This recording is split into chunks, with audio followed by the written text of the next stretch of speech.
Ladies and gentlemen, welcome to the UFC Fight Night Abu Dhabi recap. We're going to be running through the fights that I predicted, matchmaking, doing fights I want to see, and whatnot. For the most part, my predictions for this card were actually pretty damn accurate, so we're going to just be kind of going through and seeing what's going on here. First up, Joel Alvarez and Elvis Brenner. I almost predicted this fight to a T, okay? I said Elvis Brenner might get kind of slow, sloppy towards the end of the fight, and Joel Alvarez was going to come in late TKO or submission. Yeah, honestly, everything I kind of said in the video came to fruition, and Joel Alvarez is really damn good. He's really damn good. I think 27 fights, 27 finishes. Joel Alvarez, Elvis Brenner, yeah, it was a good fight. Elvis Brenner just kind of seemed like he couldn't really get past the range of Joel Alvarez, which he struggled with significantly. He couldn't get into the boxing range of Joel Alvarez, and that's what lost him the fight, really. He wasn't really, setting anything up to get inside into the pocket with Joel Alvarez, so it was kind of just him sticking outside, Joel Alvarez picking him apart, which led to the round 3 KO TKO. But I want to see Joel Alvarez fight Jalen Turner. I feel like that'd be a fantastic fight. Both really long guys for lightweight, 6'3", rangy strikers, long, wiry guys. And I think this fight would be fireworks. Joel Alvarez and Jalen Turner is the fight to make for Joel Alvarez at lightweight. Tony Ferguson, Michael Chiesa. I'm going to keep this one short because Tony Ferguson just needs to fucking retire. He needs to fucking retire. He's old, he's washed, he's on an 8-fight losing streak. Dana should make this dude fucking retire. It's despicable that this man can keep fighting. It's insane. But yeah, like I said, Michael Chiesa was going to smoke him, and he did. Choked him out in the first round. I wouldn't even count that as a win for Michael Chiesa. It's Tony Ferguson's like a handicap fighter. This fight right here, I said this was going to be my main event, and it was pretty damn good. Davison Figueiredo got rounds 1 and one of the judges scored at 30-27. I think that was a bit crazy. I think 29-28 is a little bit, more correct, if you want me to be honest. 29-28 is a little bit more correct. I think Cheeto maybe got round 2. I think Cheeto got round 2. I would say Figgy got rounds 1 and 3. And what I predicted was that Figgy was going to get rounds 1 and 2, and then Cheeto was maybe going to scrape past and edge out round 3, but I just got the rounds mixed up. But either way, this was a good fight. Like I said, Cheeto Vera takes so long. He's such a slow starter. It's the 5-round fights that really benefit him. And it was kind of the same thing with Figgy here. He kind of took the first round as like an off round. Even though he won that round, pretty handedly, he kind of like wasn't that much output from him. I said it earlier. I want to see Davison Figueiredo fight Petr Yan. I think that would be a striker's dream. That'd be a technical masterclass on both sides. I just think that's the fight to make. I think that'd be so fun. Make it like a fight night main event or something. Have it be 5 rounds, because both of those guys' cardio is just insanity. But Davison Figueiredo, Petr Yan, that's the fight I want to see at bantamweight for these guys. Like I said, all of my predictions for this card were pretty damn spot on. But Davison Figueiredo, he's making quite the run at bantamweight. Beat Rob Font, Cody Garbrandt at 300. Now Cheeto Vera choked out Cody last fight, and he's the only fighter to knock down Marlon Vera. And I get that Sean, damaged his chin a lot with that beating that he took, but Davison Figueiredo, his power is insane. He's got high fight IQ, quick twitch, a lot of power for bantamweight for the lower weight classes. He's packing a lot of punch in those fists. So he's a dangerous guy, but I don't think they'll ever give him a title shot, just because it's going to be Umar. And then if Umar wins, you go down a whole different rabbit hole. I don't know. If Figgy can stick around for long enough, I feel like he might get a title shot. But yeah, dude, this fight was it wasn't as good as I expected it to be, but both of these guys are kind of slow starters. But I kind of predicted it to a T. Davison Figueiredo and Figgy, I do want to see him fight Petr Yan. That would be absolutely amazing. Next up, this is another fight that I absolutely predicted to a T. Okay, I said Macau has long, rangy strikes, and I wouldn't be surprised if he knocks down Chara Bullet at some point. Knocked him down in the first round with one of those long, rangy strikes. I think it was a straight or something, like or I think it was a right cross, knocked down Shara Bullet. And then I said I think he was going to edge out the decision, which is exactly what happened. So that was a fantastic pick on my part. Don't want to toot my horn, but usually it's kind of a rarity when predictions go your way, almost to a T. But yeah, Shara Bullet,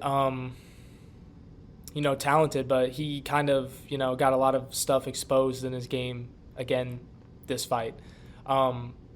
Really, the only thing that is exceptional for this guy are his kicks. That's the only thing. The second he gets on his back to the cage and he's getting pressured, it looks ugly. It looks really ugly. He needs to get better boxing. His takedown defense was all right this fight, but then again, Macau isn't really, a world-class grappler, right? He's not really, not really all the way up here because of his grappling. So not really surprised that Shara was able to stuff the takedowns, but this dude needs some serious help with his boxing because it is, the more up he fights in the rankings, the more he's just going to keep getting exposed for this, that, and the other. I mean, Antonio Tricoli could barely put up a damn fight. He took that fight on 3 days' notice, so of course Shara Magomedov looked good. Now that he's fighting guys that are getting training camps, like Bruno Silva, I think was his debut fight, exposed his ground game. Macau exposed his boxing. This dude, really, his kicks are absolutely amazing and insane. I think he has absolutely no boxing, and if he can get better boxing, this dude could seriously be a threat. But until then, he's gonna stay bottom 35 of the middleweight division in the UFC. So with that in mind, the fight that I would make for Shara Magomedov going forward would be I want to see Shara fight Abus Magomedov. You have a long rangy striker in Abus, but also a long-range striker that has been beat multiple times and isn't necessarily the hardest guy to get past. Also a middleweight fighter who has grappling, he has a ground game, he can test Shara a little bit, but at the same time, he's not that incredibly dangerous. Obviously, he's dangerous. They're fighting at middleweight, so all these guys pretty much have some kind of power in their punches. But I want to see Shara fight a guy that isn't as big of a threat as a Bruno Silva or a Macau. And we know that Abus's cardio isn't necessarily the best. Abus and Shara, the kickboxing and that fight would be absolutely exceptional. Keep giving Shara these layup fights, because I thought he was going to be 3-0 right now with 3 knockouts. He's 3-0 with 1 knockout in the UFC. Keep building up this guy's resume. He has real talent. He has real potential to be a star. You might as well just keep building him. He's young. He's hungry. He's an interesting character. I mean, look at him. He's got one fucking eyeball, right? Keep building this guy up. Give him layups until he's genuinely prepared to start moving up the rankings. And at that point, the sky's the limit for this guy. With his kickboxing, it's insane. He uses teep kicks and side kicks as jabs almost. Just kicking guys out of range. It's exceptional. But once he gets pressured into the corner, it's pretty much over. Before I said I wanted to see Shara fight Kevin Holland, but I think Kevin Holland would clean Shara. I'm not gonna lie. Just because I think Kevin Holland would entertain the boxing realm for a little bit, entertain the kickboxing realm for a little bit. But I think after he starts getting pieced up on the feet, end of round 1, beginning of round 2. I think Kevin Holland would take him down and choke him out. I don't want to see that.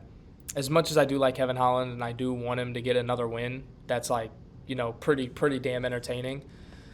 I want to build up Shara more than I want to save Kevin Holland's career. So keep giving Shara layup fights, but obviously not cans, right? Because you do want him to get better. You don't want him to just go out there and just KO somebody in 30 seconds and he didn't really get that much better. Keep giving him layups. Abus Magomedov. I want to keep building up Shara because I think he's going to be great for the middleweight division.